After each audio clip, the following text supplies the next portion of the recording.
1. You will hear a woman booking a room for a party at a community centre. First, you have some time to look at questions 1 to 4. Listen carefully and answer questions 1 to 4. Hi, good morning. My name's Pete. How can I help you? Hi, my name's Maria Lincoln. I understand you hire out rooms in the community centre as venues for parties? Yes, we do. We've various sized accommodation. It depends on what you're looking for, really. We're looking to hold a party, a children's birthday party, and we need a room that will hold about 70 people, with space for a small disco area, games, dancing, and food. Well, we have a large room, and it would certainly hold at least 100 people comfortably. It's used a lot for parties and things like that. That sounds as if it might be suitable. I've tried various venues, and they're either booked up or they don't hold enough people. Can you tell me when you were thinking of holding the party? I know it's short notice, but we wanted to hold it Saturday week. That's September 15th. Let's have a look. Yes, you're in luck. The Mandela suite is free then. I'll just write that down. M-A-N-D-E-L-A. And the time. When were you thinking of holding it? In the afternoon, from 3:30 p.m. to 9 p.m. Yes, okay. There's no smoking on the premises, and we're only licensed to have soft drinks. That's okay. I think I'm happy to go ahead. Before you hear the rest of the conversation, you have some time to look at questions 5 to 10.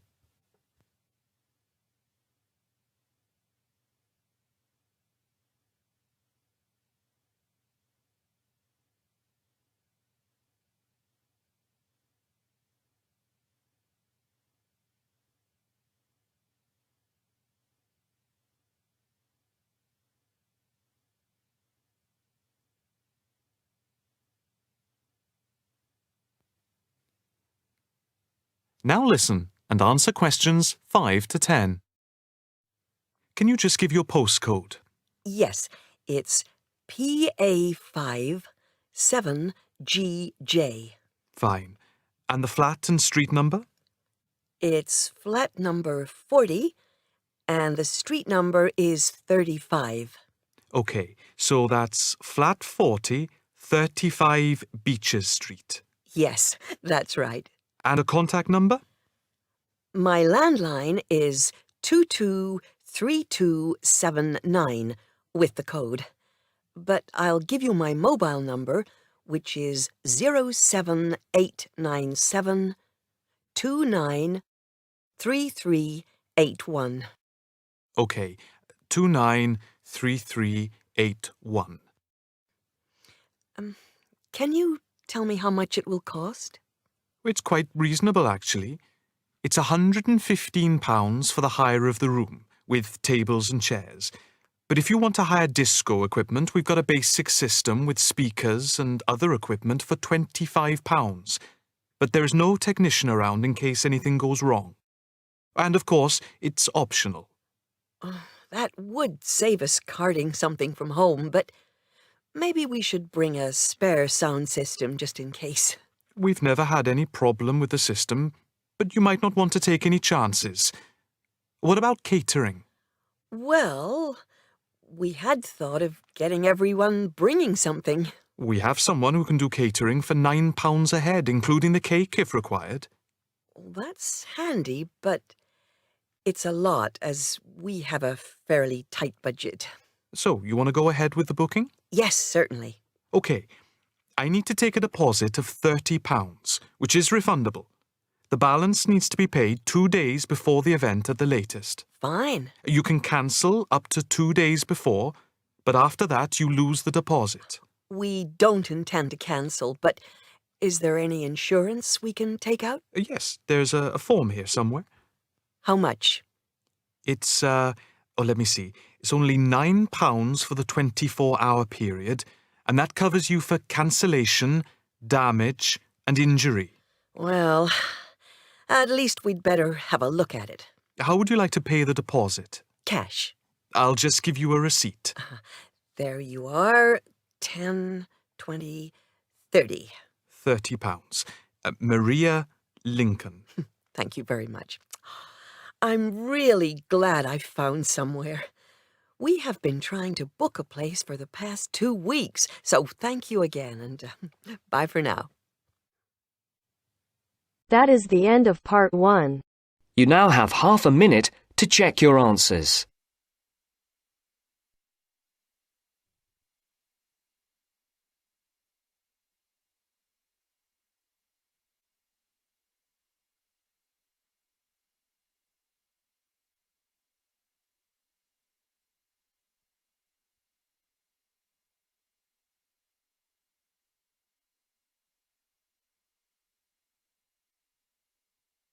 Now turns to part 2. Part 2. You will hear a guide giving instructions to a group of international students in Canada preparing for a whale watching trip. Before you hear the talk, you have some time to look at questions 11 to 16.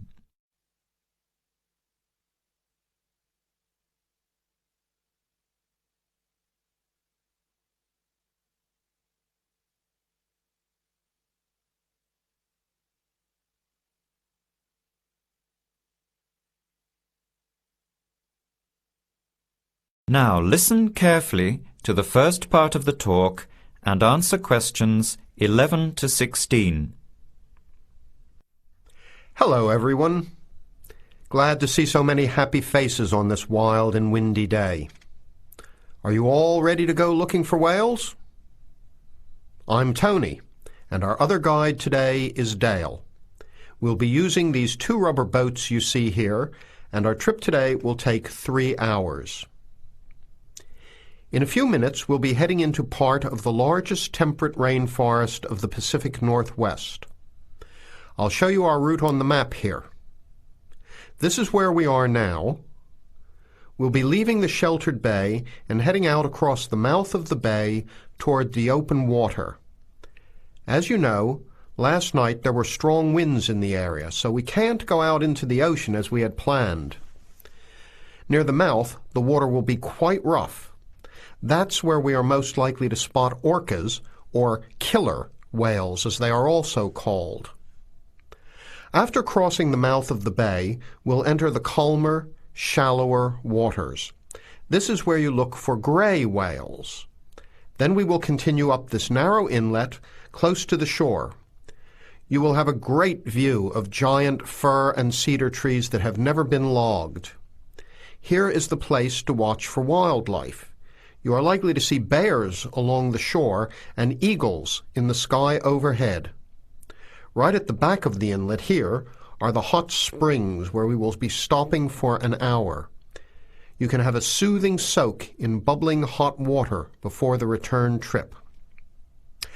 I'll tell you a little bit about the whales now, because with the noise of the wind and the engine, you won't be able to hear much out there. As we head out in the boat, we will probably see dolphins first. They are a gray color and quite small, 1 to 2 meters long. They will swim right beside the boat, racing along and sometimes jumping out of the water just ahead of us. They swim very fast, and they are playful and curious. They're really fun to watch. The next ones we'll see are orcas, or killer whales, which are actually members of the dolphin family. They are 7 to 8 meters long, very fast, and they have sharp teeth. Some stay in these waters all year round. We identify them by the distinctive black and white color. They feed mainly on salmon in these waters, but the orca diet can include seabirds, seals, dolphins, and other mammals. They can be fierce hunters, and this is why they are called killer whales. We should start watching for them as soon as we get out toward open water. We're likely to spot the orcas from a considerable distance. Watch for the black and white marking and mist spouting from the blowholes on top of their heads. Just outside the inlet is where we will probably see grey whales. The greys are migratory. They pass through here twice a year, moving from far in the north where they feed to the warm southern waters where they breed. You are very lucky today because several have been reported in the area. Unlike the orcas, greys are solitary, except when you see a mother with a calf. The grey whales are much longer and heavier than the orcas, 14 meters long and weighing up to 30 tons. The grey whales are filter feeders, gathering tiny ghost shrimp from the sand at the bottom. We recognize greys from their tail fins because each one is different. Once we find the whales, we'll come up as close as we can safely. We are allowed to approach the whales no closer than 50 meters. But that feels pretty close when you are in the presence of animals this big. You'll see mist coming out of the blowholes when they breathe out, and you'll hear a loud hiss. If we are downwind, we might even be able to smell them, a strong, fishy smell. Before the talk continues, you have some time to look at questions 17 to 20.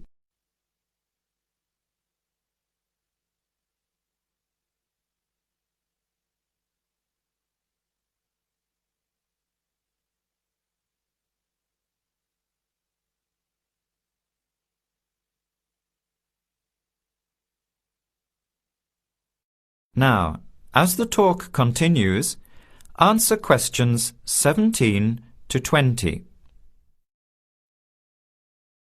Now, for just a few words of caution. It will be quite bouncy out there, especially in the front of the boat. If you want a smoother ride, stay in the middle of the boat, close to the engine. Hold on to the ropes and keep an eye on any big waves. Be alert so you don't get thrown out of the boat. In case of an emergency, you are all wearing survival suits. They'll keep you warm and dry in or out of the water. They are bright orange for visibility.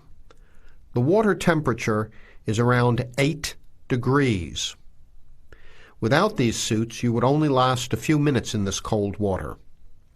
With these suits, your survival time is increased dramatically. They will keep you upright in the water even if you can't swim. But we don't expect anybody to end up in the water, so don't worry. Now, are there any questions? I'm afraid of getting seasick. Right. I was just coming to that. If you think you might get seasick, take one of these patches and put it on your arm at the wrist, like this. It works on pressure points of the body and will relieve seasickness without the drowsiness you can get from pills. Are there any other questions? All right then, let's start loading up the boats. We leave in 5 minutes. That is the end of part 2. You now have half a minute to check your answers.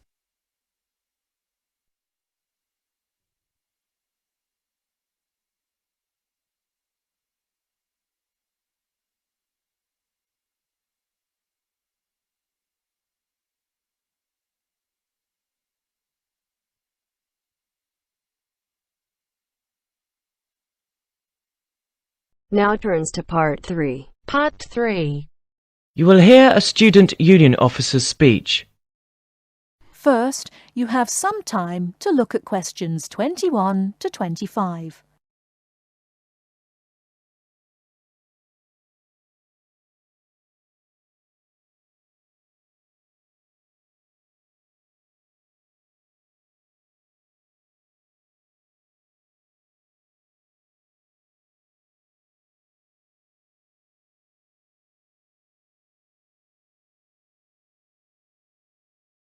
Now, listen carefully and answer questions 21 to 25. Hi there. May I wish you a very warm welcome to Ealing College and more especially to the Student Union. The Student Union is run by 4 sabbatical officers, of which I am one. As the president, I am charged with the overall day-to-day running of the union itself, according to established policies within the Constitution. We also have a brilliant staff team who'll help us, and you'll meet them when you have 5 minutes to drop in and see us. The last year has seen the Student Union grow from incorporating a bar and a few offices with a small shop into being a thriving concern, which controls, to its credit, 2 bars, a cafe bar or restaurant, a shop, a comprehensive welfare department, and numerous offices. All this has been achieved by sheer hard work and dedication on the part of last year's sabbatical team and staff, who overcame many obstacles and teething problems, but won through in the end. This year, our aims as a team will be to consolidate on what has already been achieved, and to secure the future of the Union. With the new post of Vice President, Social and Communications, our main emphasis will be on communications within the college, which has always proved a problem in the past, but one which we hope to improve upon this year. One way will be the regular publication of a Student Union magazine, so all you budding journalists, come on down. Before you hear the rest of the talk, you have some time to look at questions 26 to 30.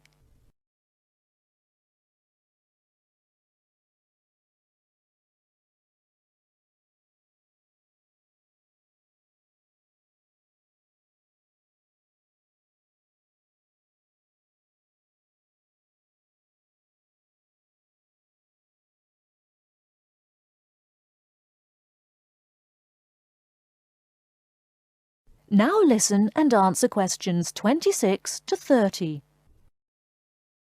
We are very aware that a lot of you have never had any contact with student unions before, and don't know what they are or what they can do for you. So basically, here's a quick rundown.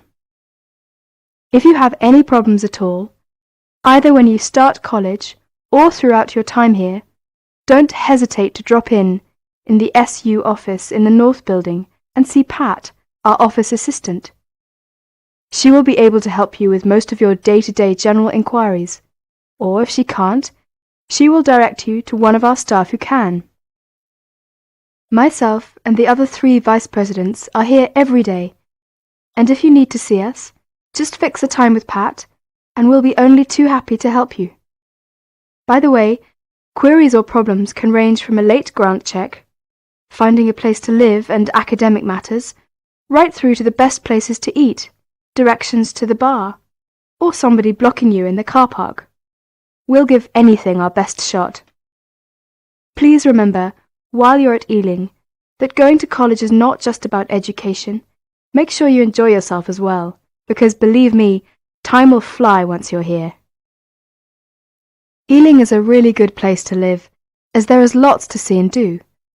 And don't forget, the metropolis of central London is only 20 minutes away by tube. Finally, the Student Union is an organisation run by students for students. So if there is anything you don't agree with, or you have any new ideas, please come along to the Union General Meetings and don't be afraid to speak up. Or you could give up a little of your time and stand for the Executive Committee, which is made up of students who help us out with lots of interesting things. I would like to take this opportunity to thank all the sabbaticals of the last 2 years who have worked so hard. My very special thanks goes to Winston, Martin and Peter and all the staff who not only did a great job but have been my good friends as well. Lots of luck and success for your year at Ealing. Work hard, but play hard as well. That is the end of part 3. You now have half a minute to check your answers.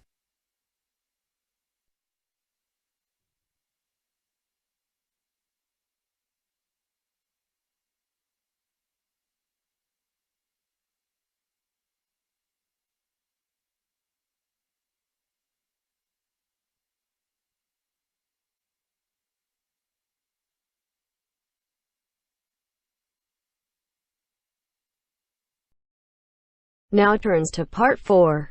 Part 4. You will hear an extract from a talk about preventative medicine. Specifically, how students can look after their own health. Listen to what the speaker says and answer questions 32 to 40. First, you have some time to look at the questions.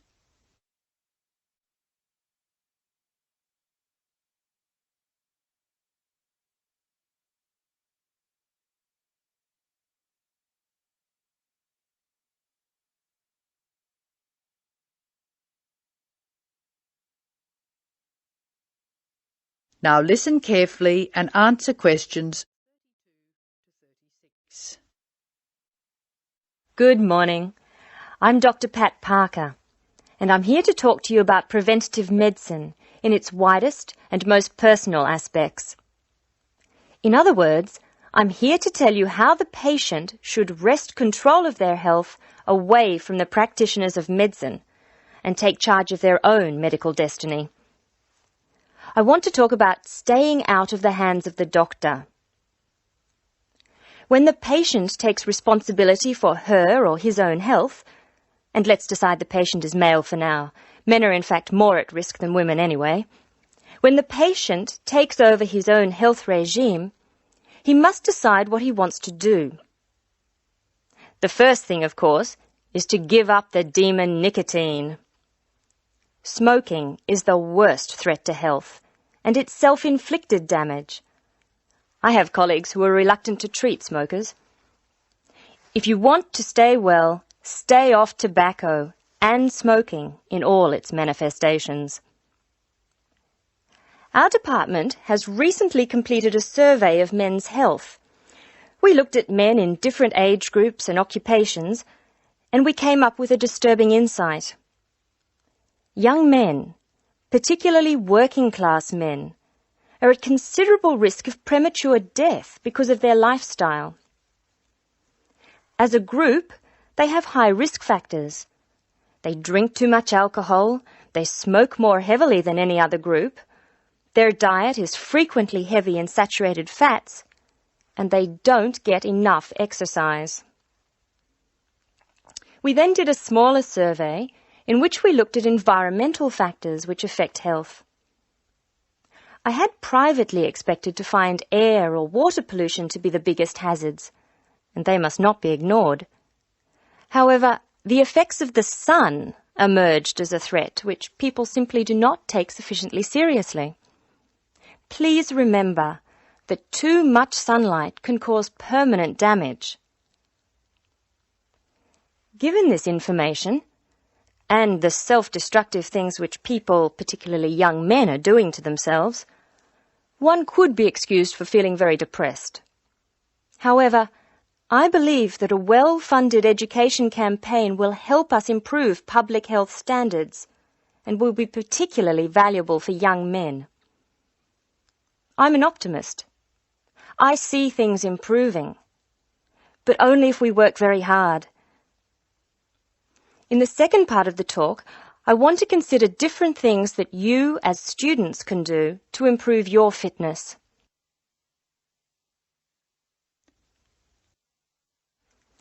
So now I'd like to issue a qualification to everything I say. People will still get sick, and they will still need doctors. This advice is just to reduce the incidence of sickness. It would be great if disease were preventable, but it's not. However, we have power. In the late 80s, the Surgeon General of the United States said that 53% of our illnesses could be avoided by healthy lifestyle choices. I now want to discuss these choices with you. You should try to make keeping fit fun.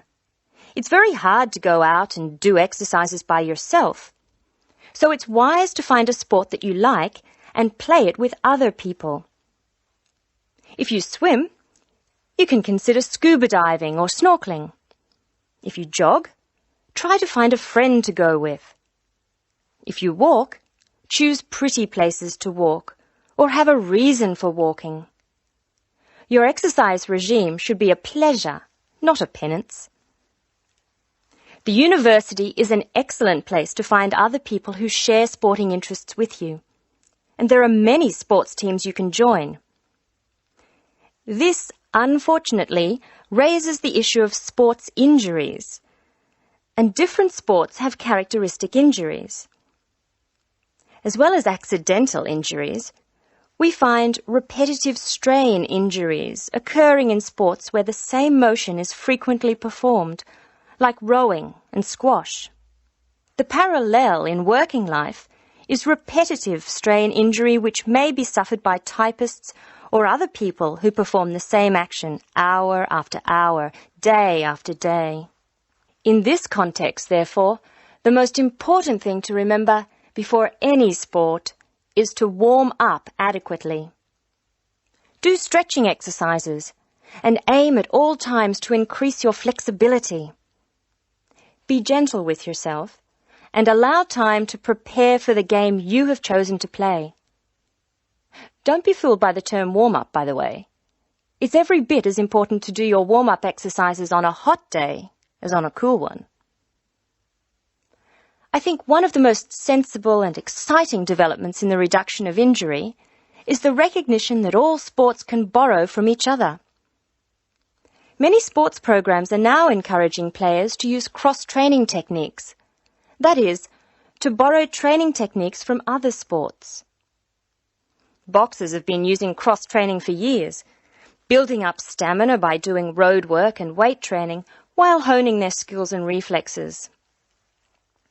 Other sports, which require a high level of eye-hand coordination, are following this trend. So, you see table tennis players running and jogging to improve their performance, and footballers doing flexibility exercises, which can help them control the ball better.